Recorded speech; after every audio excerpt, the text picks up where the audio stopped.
अन्नपूर्णा रसोई घરમાં તમારું સ્વાગત છે। તો ચાલો આજે આપણે બનાવીશું પકોડી ચાટ।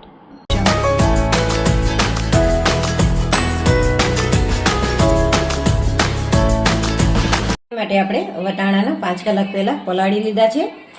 2 પાણીથી આપણે સારા એવા ધોઈ અને આપણે પલાળ્યા છે અને આપણે બટેટાને સમારી અને આ રીતે ટુકડા કરી લીધા છે। હવે આપણે આમાંથી પાણી કાઢી લઈશું। તો આપણે આ બંને વસ્તુમાંથી પાણી કાઢી લીધું છે। હવે આપણે આને કુકરમાં નાખી દઈશું અને બટેટા પણ આપણે કુકરમાં નાખી દઈશું। હવે આપણે આમાં પાણી નાખી દઈશું। પાણી આપણે 1 ગ્લાસ નાખ્યું છે, હજી આપણે થોડુંક પાણીની જરૂર પડશે। 1 ચમચી આપણે આમાં મીઠું નાખીશું, એટલે કે સ્વાદ પ્રમાણે। અડધી ચમચી આપણે હળદર નાખીશું। બધી વસ્તુ સારી મિક્સ કરી લઈશું અને ઢાંકી અને આપણે 4 વિસલ કરી લઈશું। આપણે આંબલીની ચટણી બનાવવાની છે, તો એની માટે આપણે આંબલીને કલાક પહેલાં પલાળી લીધી છે। હવે આપણે આને સારી એવી આ રીતે મસળી લઈશું। તે મસળીએ એટલે આસાનીથી સરસ છૂટું પડી જાય છે બધો પલ્પાનો। તો આ રીતે આપણે કટ એકદમ પલ્પ થઈ ગયો છે। આપણે આને ગાળવાનો છે, તો થોડુંક આપણે પાણી નાખી દઈશું એટલે આસાનીથી સરસ ગળાઈ જાય આપણો પલ્પ। હવે આપણે આને ગાળી લઈશું।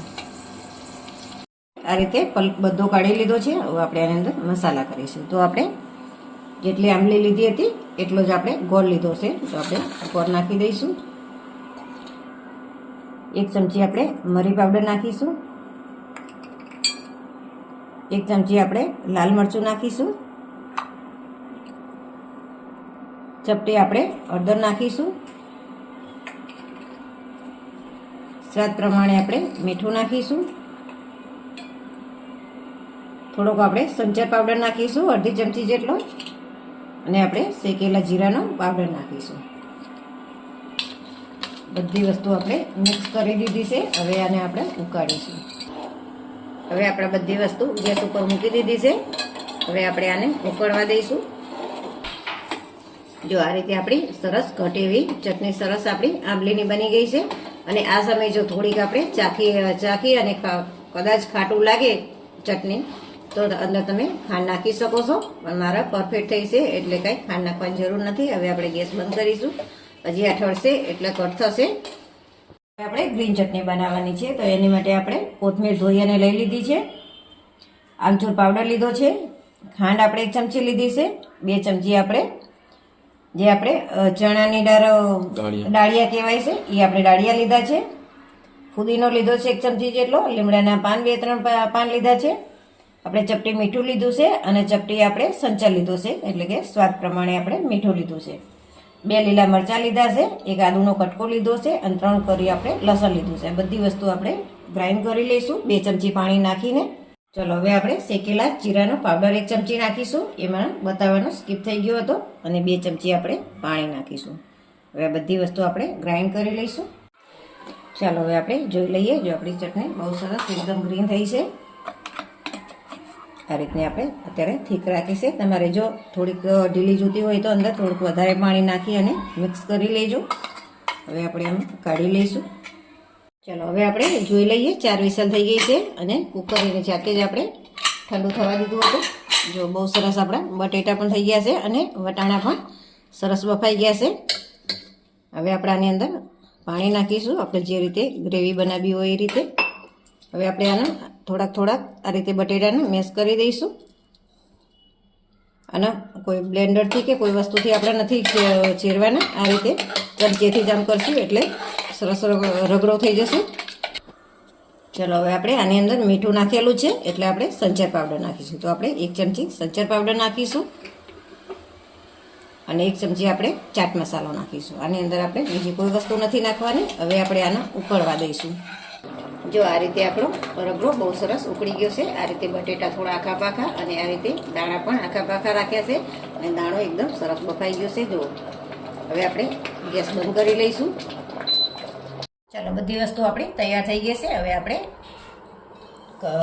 પકોડી ચાટ બનાવીશું, તો એની માટે આપણે જો આ રીતે પકોડીના ઉપરથી તોડી અને રાખી દીધી છે। હવે આપણે આની અંદર પહેલાં તો રગડો ભરીશું। રગડો આપણે અડધી પોણી જેટલી ભરવાની છે, ઓછો નથી ભરવાનો। રગડો વધારે હશે તો જ આ પકોડી ચાટ સરસ લાગશે. અને રગડો આપણે ગરમા ગરમ જ ભરવાનો છે. ગરમા ગરમ રગડો અને ઠંડી ચટણી આવશે એટલે બહુ સરસ સ્વાદ આવશે એનો. તો આ રીતે આપણે બધી પકોડી ભરી લઈશું. ચલો આપણે બધામાં રગડો ભરી લીધો છે. હવે આપણે ખજૂર આંબલીની ચટણી નાખીશું. જે રીતે તમે સ્વાદ તમારા ઘરમાં જેવો સ્વાદ જોતો હોય એ પ્રમાણે ખજૂરની આંબલી અને ગોળની ચટણી નાખીશું આપણે. સોરી, મારાથી ખજૂર ભૂલાઈ ગયું. આ રીતે આપણે બધી ચાટમાં નાખી દઈશું. હવે આપણે પુદીના અને કોથમીરની ચટણી નાખીશું. એ પણ તમે તમારા સ્વાદ પ્રમાણે નાખી શકો છો. હવે આપણે ડુંગળી અને ટામેટાં નાખીશું.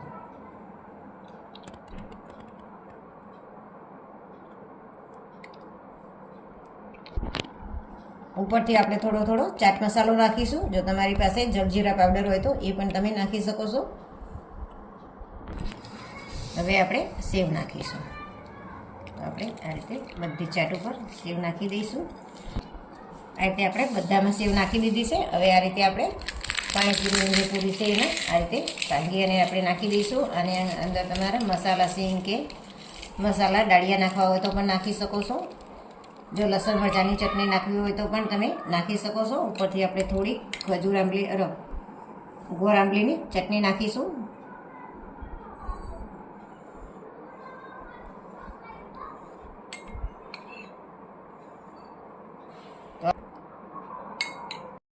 તો આપણી પકોડી ચાટ તૈયાર છે. એકદમ ચટાકેદાર અને બહુ સરસ. આ આપણે બનાવતા હોય ત્યારે જ આપણા મોઢામાં પાણી આવી જાય છે. એમ થાય છે ક્યારે ખાઈ લઈએ, એટલી સરસ બને છે.